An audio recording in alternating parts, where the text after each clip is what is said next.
Hello everyone, நான் தான் உங்கள் ராம்குமார். இந்த வீடியோவில் நீங்கள் என்ன பார்க்க போகிறீங்கன்னா, அதாவது ஜஸ்ட் ஒரு அப்ளிகேஷன் மூலயமா உங்களோட ரூமையும் அதாவது உங்களோட வீட்டையும் டிஸ்கோ தேக் மாதிரி ஆக்கலாம்.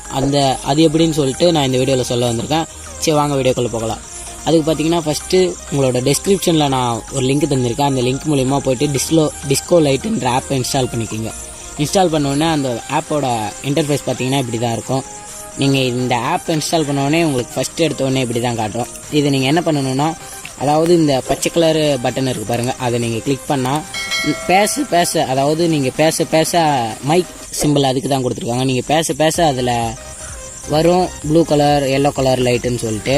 நெக்ஸ்ட்டு பார்த்தீங்கன்னா இந்த ஆப்ஷன் பார்த்தீங்கன்னா டிஸ்கோ லைட் தான். அதை கிளிக் பண்ணிட்டாலே போதும், தானாகவே அது பிளிங்க் ஆக ஆரம்பிச்சிடும். ஓகேவா?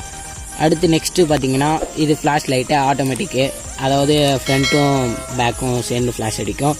நெக்ஸ்ட் பார்த்தீங்கன்னா இது மோஸ் அப்படின்ற ஆப் வந்து அதுவே அடிச்சுக்கும் 1 செகண்டுக்கு 0 செகண்டுக்கு சொல்லிவிட்டு. அடுத்து நெக்ஸ்ட்டு பார்த்தீங்கன்னா இதுதான் எனக்கு ரொம்ப பிடிச்சது. பார்த்தீங்கன்னா இதுதான் அது. எப்படின்னு பார்த்தீங்கன்னா கிளிக் பண்ணிட்ட உடனே ஷேக் பண்ணணும். அதாவது ஷேக் பண்ணால் கலர் கலராக அடிக்குது பாருங்கள். இதுதான் எனக்கு இந்த ஆப்பில் பிடிச்சதே ரொம்ப. அதாவது நம்ம இப்போ டிஸ்கோ தேக்கில், அதாவது வீட்டில் நல்ல ஹோம் தேட்டரில் ஒரு நல்ல பாட்டு போட்டுட்டு ஆடக்குள்ள இந்த மாதிரி கையில் ஃபோன் வச்சுட்டு இருட்டில் ஆடினா அப்படியே ஒரு கெத்தாக இருக்கும், ஒரு தனி ஃபீல் இருக்கும். ஓகேவா?